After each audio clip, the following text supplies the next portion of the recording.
Қайырлы күн, құрметті әріптестер. Мен сіздерге Әбілхан Қастеев атындағы Өнер музейі қорындағы ұлттық қолөнер бұйымдарын зерттеу ерекшеліктері туралы дәрісімді ұсынамын.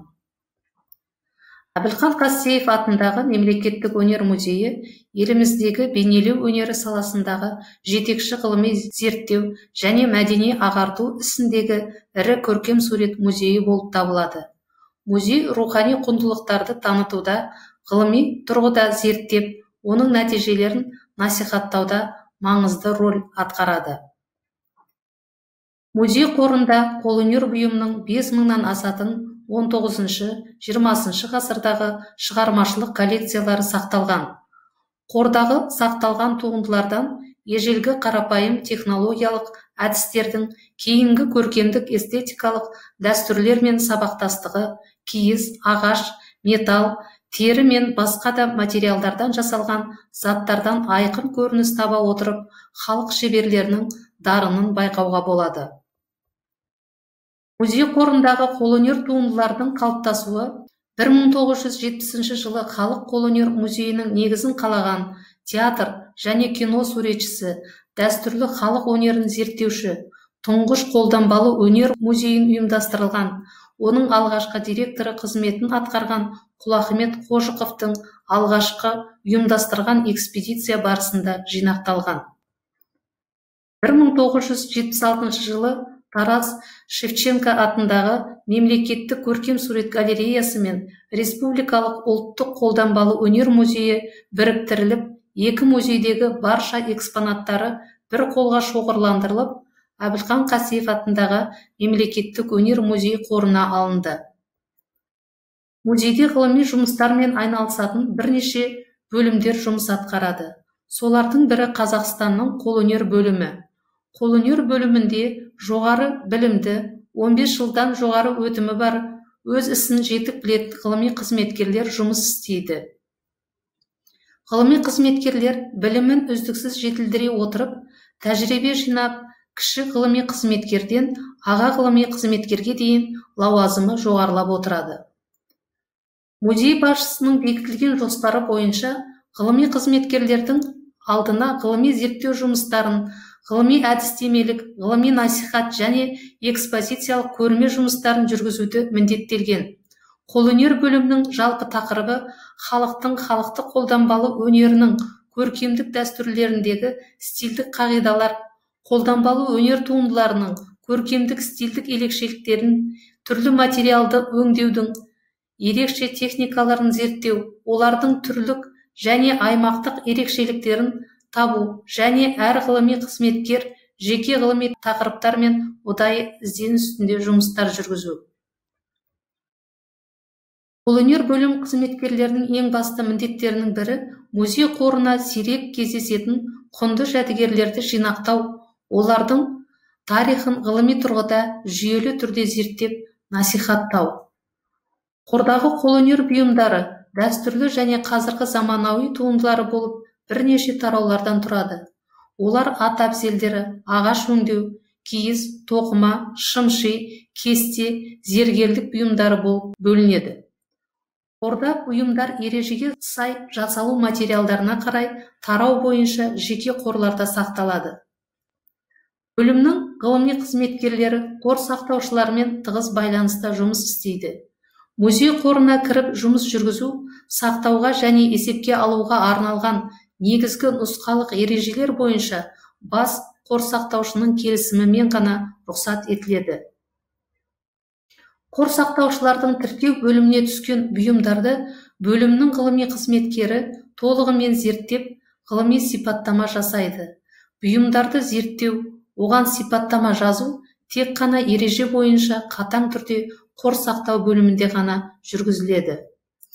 Ғылыми қызметкерлер қордағы жәдігерлерді зерттей отырып, зерттелген мәліметтерді толығымен инвентарлық арнайы карточкаға енгізеді. Карточканың беткі жағының жоғары бөлігіне бұйымның есептік және қабылдау акт номері жазылады. Содан кейін шебердің аты жөні, бұйымның аты мен оның жасалу уақыты, аймағы, техникасы мен материалы, өлшемі және ғылыми толық сипаттама жазылып, бұйымның суреті жапсырылады. Қордың инвентарлық кітабындағы инвентарлық номер карточканы толтырып кітапқа деректерді енгізгеннен кейін ғана қойылады. Музей бұйымдарында инвентарлық номермен қатар қабылдау кітапшасы бойынша КП номері міндетті түрде белгіленеді және үнемі инвентарлық номермен бірге сақталады. Карточканың екінші бетінде бұйымның сақталу деңгейінің қандай екендігі жазылады. Заттың қандай да бір зақымдалған ақаулары болса, мысалы сөгілген, жыртылған, дақтар, тағы басқа, ол да карточкаға толығымен жазылуы тиіс. Төменгі оң жақ бөлігінде ғылыми қызметкердің сипаттама жазған күні мен қолы міндетті түрде қойылады. Егер де ғылыми қызметкер инвентарлық сипаттама жазу барысында тақырыпты зерттегенде оған қатысты жаңа ақпарат анықталса, мысалы автордың аты, жөні, заттың жасалған күні және тағы сол сияқты, оған атрибуция жасалып, жаңа толықтыру мен өзгертілу енгізу мәліметтері ғылыми кеңестің шешімімен ғана карточкаға енгізіледі. Инвентарлық кіші картотека инвентарлық карточкалардың негізінде құралады. Оны жұмыс барысында жиі қолданатындықтан, олар қатты қағаздан жасалған. Қысқартылып жазылған тарау бойынша тартпаларда орналасқан бұл картотека кез келген бұйымды іздегенде қысқаша ақпарат алуға қолайлы. Бұл жерде бұйымдардың қысқаша аты, ғасыры, аймағы, материалы, техникасы, өлшемі, музейге қай жылы қайдан келіп түскені жазылады және қор сақтау тарауын білдіретін қысқартылған әріп таңбасы қойылады. Ғылыми сипаттама карточкасы музей туындыларының ғылыми құжаты ретінде саналады. Оның құрылымы мен көлемі пайдалану ыңғайлығына сәйкес үлкендеу болып келеді. Сондай-ақ карточкаға қордағы қолөнер бұйымының толық әрі жан-жақты зерттелген сипаттамасы және ғылыми зерттеу жұмыстары барысында музейлік бұйымға жасалған ғылыми атрибуция қорытындылары жайындағы толық ақпараттар жазылады.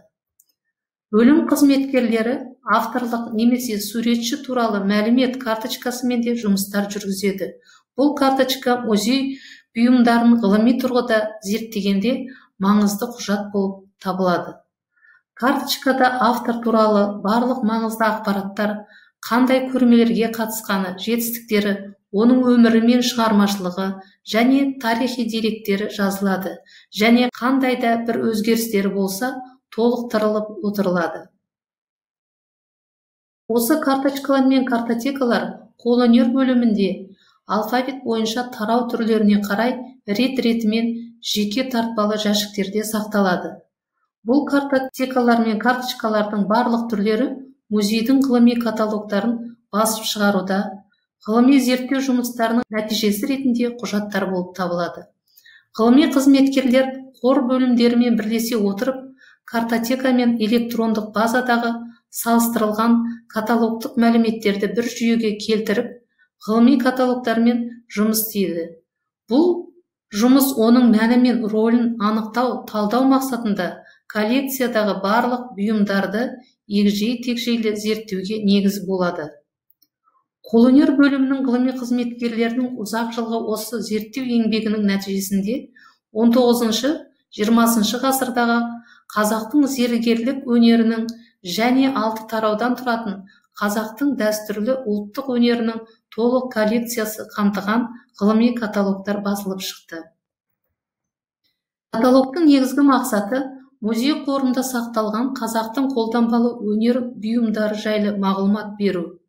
Каталогтағы туындылар жасалу материалдарына қарай тарау бойынша бөлінген. Әр тарауға жеке ғылыми мағлұматтар берілген. Онда қолданбалы өнер туындыларының түрлері, қажеттілігі және аймақтық ерекшеліктері белгілері бойынша жүйеленіп, олардың әр қайсысының аты, жылы, жасалу материалы мен техникасы, өлшемі, қайдан алынғаны туралы жазылған. Халықтың ғасырлар бойына жинақталып белгілі бір жүйеге келген рухани ұлттық мәдени құндылықтарымыз халықтың игілігіне жұмсалмақ. Сонымен қатар бөлімнің қызметкерлері музей қонақтары мен келушілерге арналған 3 тілде әртүрлі шағын буклеттер шығаруды да жоспарға қойған. Музейге келушілер буклеттерде қордағы ең озық үлгідегі жәдігерлермен танысып, әртүрлі тараудағы бұйымдар жайында қысқаша мағлұматтар алуға мүмкіндіктері бар. Сондай-ақ музейде қорды жинақтау автоматтандырылған ақпараттық жүйелер компьютерге іске қосылған. Жүйенің қызметкерлерге электрондық ақпарат алуына және ғылыми жұмыстарды жүйелі түрде жүргізуде маңызы зор. Оған әр бөлімнің ғылыми қызметкерлері мен қор сақтаушылар қордағы туындылар жайында ақпарат жинайды. Қолөнер бөлім қызметкерлері осы жаңа жүйемен жұмыстар жүргізуде. Ол бірнеше тараулардан тұрады. Мысалы, әр тараудағы туындылар жеке жасалу материалдарына қарай торларда орналасқан. Оған бөлім қызметкерлері карточкалардағы жазылған ғылыми сипаттамаларды, бұйымның атауын, қай жылда жасалғаны, автордың аты, жылы және қосымша тарауда автордың жеке өмірбаяны жинақталып жазып отырады. Компьютер арқылы ақпаратты толықтырып отыруға және оны өңдеуге, іздестіруге, сақтауға, тасымалдауға және қабылдауға болады. Бұндай жүйе ғылыми қызметкерлер мен қор сақтаушылар үшін кез келген уақытта электрондық ақпарат алып, жұмыс жасауға қолайлы әрі тиімді.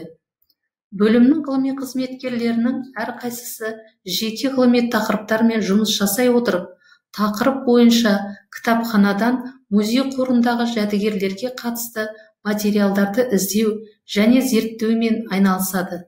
Және оларды осы зерттеудің нәтижесінде музейлік тәжірибеге қолдана отырып, Әбілхан Қастеев атындағы өнер музейі еңбектеріне, Қастеев оқулықтарына және басқа да республикалық, халықаралық ғылыми басылымдарға мақалалар мен монографиялар жариялап тұрады. Бөлім қызметкерлері халық шеберлерінің асыл мұраларын жан-жақты зерттеумен шектелмей, дәстүрлі қолөнерімізді дамытуда және келешек ұрпаққа үйрету мақсатында рухани шабыт атты қазақ дәстүрлі өнер фестивалін өткізіп, әлеуметтік жобаларға қатысып тұрады. Ғылыми қызметкерлер өздерінің ғылыми ізденістерінің нәтижесінде халықтық өнер туындыларын таныту барысында республикалық және халықаралық конференцияларда, жыл сайынғы музейде өтетін ғылыми практикалық конференцияларға қатысып, баяндамалар жасайды. Сонымен қатар, қызметкерлер музей қорын насихаттаумен бірге ағартушылық жұмыстармен айналысып, музейге келушілерге экскурсиялар жүргізіп, студенттер мен жас мамандарға ғылыми әдістемелік жұмыстар өткізуді, музей жанында кіші әсем әлем академиясында бейнелеу қолөнер тарихына арналған дәрістерді оқуды, дөңгелек стол ұйымдастыруды алдына мақсат етіп қойған. Бөлім қызметкерлері музейде ересектермен қатар оқушыларға арнап, қолөнерден шеберлік сабақтарды ұйымдастырып өткізіп отырады. Қолөнері сабақтары арқылы оқушылардың дүние танымы, адамгершілік эстетикалық талғамдары қалыптасып, ой өрісі дамиды. Бөлім қызметкерлері әдістемелік кеңесте белгіленген жоспар бойынша коллекцияны насихаттау мақсатында музей залдарында уақытша және тұрақты көрмелер жасау жұмыстарын жүргізіп отырады. Жасалатын көрме қор сақтаушылармен және экспозиция қызметкерлерімен бірге жүргізіледі және кеңесте көрменің кураторы бекітіледі. Бөлімнің қызметкерлері көрмені жасар алдында қор сақтаушылармен бірге алдын ала өңдеуден өткізіліп, тазартылған жәдігерлерді іріктеп, олардың өлшемдерін алып, көркемдік жағын безендіру жұмыстарын қарастырады. Содан кейін экспозициялық жоспар әзірлеп, көрменің тақырыптық аты, көрмеге арналған қазақ және орыс тілінде аннотация, баспасөзге мәлімдеме, этикетаж және афиша дайындалады. Көрменің жүргізілу барысында бұқаралық ақпараттарына сұхбаттар беріледі. Көрменің соңында дөңгелек стол ұйымдастырылып, көрме жайында пікір алмасып, талқылаулар болып, мақалалар жарияланады. Көрме Қазақстан қолөнері мен бейнелеу өнерін дамытып, өскелең ұрпақтың бойында көркемдік талғамын, шығармашылық дүние танымын қалыптастырады. Әбілхан Қастеев атындағы мемлекеттік өнер музейі қолөнер бөлім қызметкерлері мәдени мұраларды сақтау, оларды зерттеу және насихаттауда маңызды іс-шараларды жүйелі түрде жүргізіп отырады. Назарларыңызға рахмет.